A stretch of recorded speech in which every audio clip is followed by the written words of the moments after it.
Greetings, WereWolf fans. It's Tom Bartley here once again.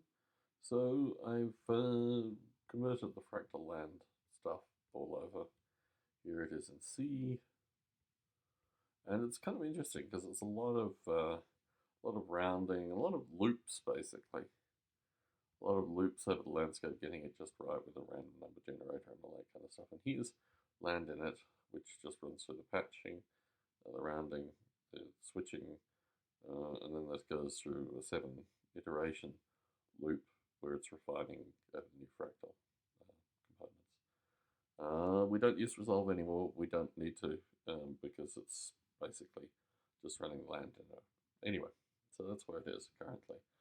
Let's see what happens here. So if you remember, I've written land script.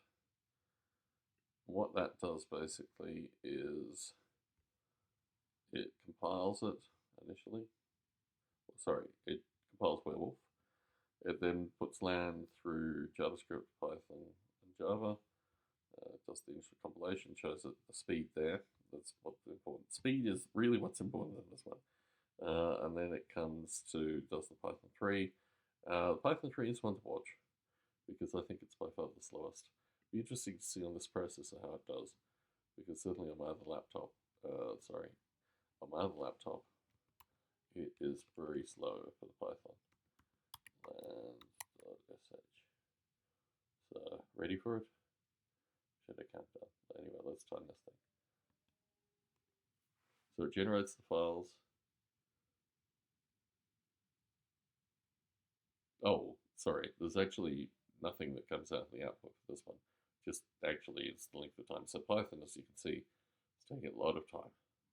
JavaScript was almost instantaneous. Python is taking a lot of time. So that's just a heads up to this. I think also there's probably C generation somewhere here. I think C generation is the first one. But because there's no output here, it doesn't really show anything. Probably should do a thing after generate code. But anyway, as you saw, it went through generate code, then JavaScript, now Python. Wearing the thumbs on Python, and this is very similar to basically what happened on a much slower laptop. There we go, there's the Java version, and there's it out. Okay, so by far the fastest C compile, no surprises there. The JavaScript version is still pretty fast, and the Java version is still pretty fast, and the Python version ain't fast at all. So anyway, it's this evening's musing. It's interesting actually, we're getting to quite complex programs converting over now. So after Fractal, I think the next stuff to do is the social graph, and that'll be interesting in itself. Anyway, Tom Everly, Las Vegas, Nevada, signing out.